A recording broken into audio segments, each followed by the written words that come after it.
नमस्कार, news nation digital के हमारे इस खास एपिसोड खबरें दुनिया की में आपका स्वागत है। मैं हूं सुमित कुमार दुबे। मिडिल ईस्ट में गाजा में चल रही इजराइल हमास की जंग के साथ साथ ईरान और अमेरिका के बीच की रस्साकशी भी जोरों पर है। हमास के चीफ इस्माइल हानिया की तेहरान में हत्या के बाद जो तनाव बढ़ा हुआ है, उसके चलते अमेरिका ने ईरान को डराने या यूं कहें कि इजराइल की ईरान से हिफाजत करने के लिए अपना भारी भरकम समुद्री बेड़ा तैनात किया है। इसी दौरान ईरान और अमेरिका के बीच बातचीत के फिर से आगे बढ़ने की भी संभावना की खबर आई है, जिसके बारे में हमने विस्तार से अपने पिछले एपिसोड में बात की थी। लेकिन अब जो खबर सबसे ज्यादा सुर्खियां बटोर रही है वो है अमेरिकी राष्ट्रपति चुनाव में ईरान के हैकर्स की दखलंदाजी। अमेरिका की ओर से दावा किया जा रहा है कि ईरानी हैकर्स इसी साल नवंबर में होने वाले अमेरिकी प्रेसिडेंट के इलेक्शन को प्रभावित करने की कोशिश कर रहे हैं और उनके निशाने पर खास तौर से हैं प्रत्याशी डोनाल्ड ट्रंप। हमारे आज के इस एपिसोड में हम बात करेंगे कि आखिरकार ईरानी हैकर्स ने कैसे अमेरिकन सिक्योरिटीज एजेंसीज की नींद हराम कर रखी है और डोनाल्ड ट्रंप उनके सबसे बड़े निशाना क्यों बने हुए हैं। अमेरिकी वेबसाइट CNN में छपी हुई खबर के मुताबिक ईरानी हैकर्स ने न सिर्फ ट्रंप की कैंपेन से जुड़े हुए दस्तावेजों को हासिल कर लिया, बल्कि एक वक्त ट्रंप के बेहद खास रहे उनकी प्रेसिडेंटशिप के दौरान उनके नेशनल सिक्योरिटी एडवाइजर रहे जॉन बोल्टन को भी निशाने पर ले लिया और उनका पर्सनल ईमेल हैक कर लिया। जॉन बोल्टन को एक तगड़ा ईरान विरोधी अधिकारी माना जाता है। जॉन बोल्टन के ईमेल को 2 साल पहले जून 2022 में निशाना बनाया गया। यही नहीं, ईरानी हैकर्स ने मिडिल ईस्ट में बाइडेन सरकार में सीनियर डिप्लोमेट रहे एक अधिकारी को फिशिंग के जरिए फंसाने की कोशिश भी की थी।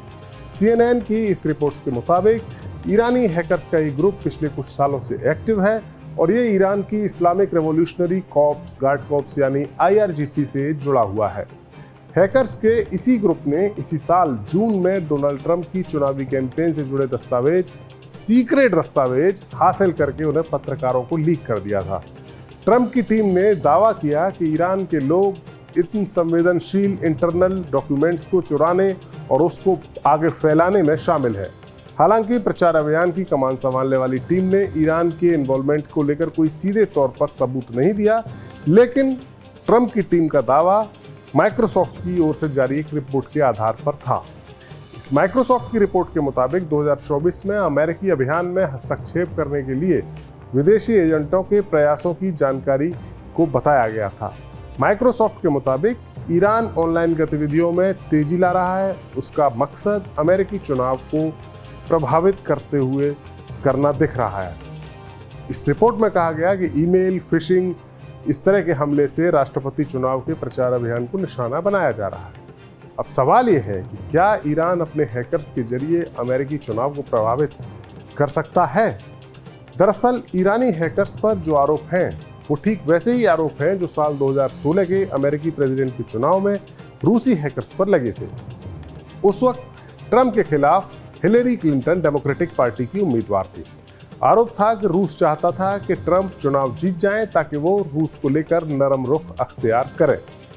लिहाजा रशियन हैकर्स ने हिलेरी क्लिंटन के पर्सनल ईमेल्स को हैक करके लीक कर दिया और ऐसा माना जाता है कि उस चुनाव में हिलेरी क्लिंटन की हार और ट्रंप की जीत में रशियन हैकर्स ने बड़ा रोल प्ले किया था और संभवतः ईरान भी उसी फॉर्मूले के तहत इस चुनाव में डोनाल्ड ट्रंप को हरवाना चाहता है। तो अब एक और सवाल खड़ा होता है और वो दूसरा सवाल ये है और अहम सवाल ये है कि ईरान की ट्रंप से ऐसी कौन सी रंजिश है? अमेरिका का राष्ट्रपति चाहे ट्रंप हो या कमला हैरिस बने, लेकिन फिर भी ईरान की ऐसी कौन सी रंजिश है? दरअसल ट्रंप सबसे पहली बार अमेरिका के राष्ट्रपति जब बने थे तो उन्होंने कुछ ऐसे फैसले लिए थे जो ईरान की परेशानी को काफ़ी बढ़ाने वाले थे। जब से ईरान में इस्लामिक क्रांति हुई है तब से यानी 1979 से ही ईरान अमेरिका की आंखों में चुभता रहा है। अमेरिका ने ईरान के इस्लामिक शासन को कमज़ोर करने की भरपूर कोशिश की, उसकी आर्थिक तौर पर कमर तोड़ने के लिए उस पर बड़ी बड़ी पाबंदियां भी लगाईं।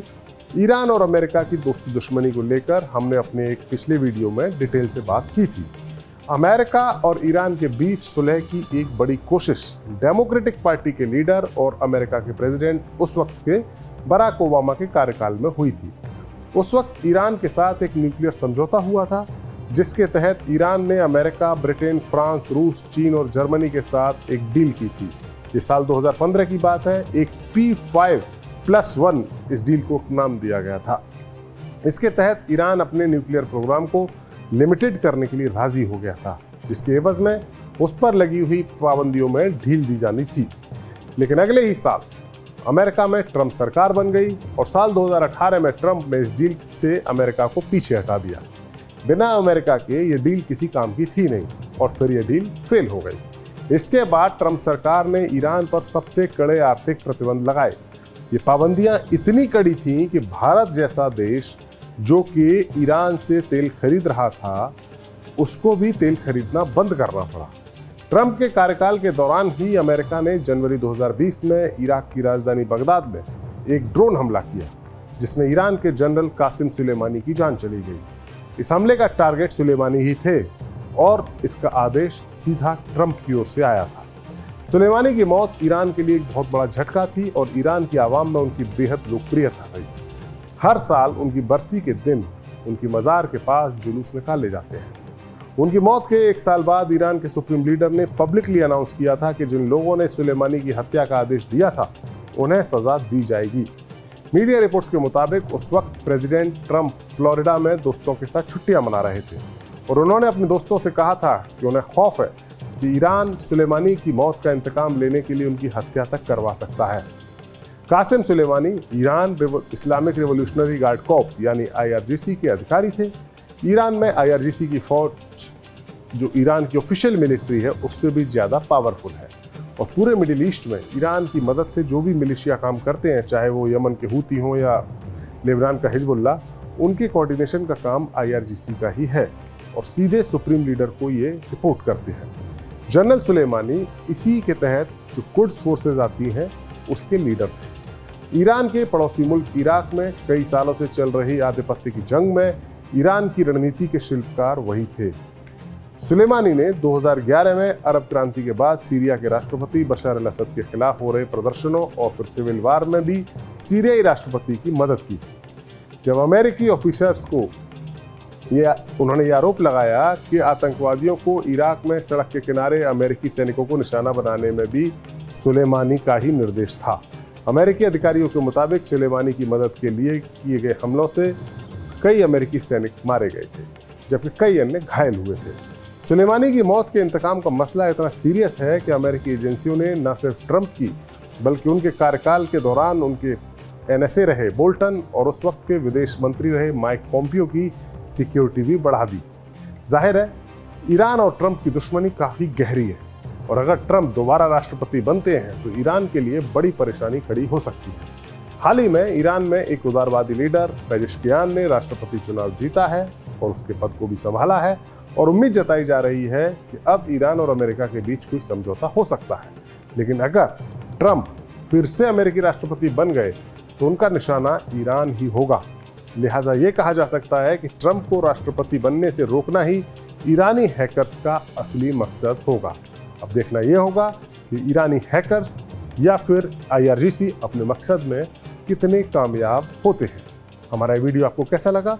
कमेंट सेक्शन में जाइए और अपनी राय हमें ज़रूर दीजिए। नमस्कार।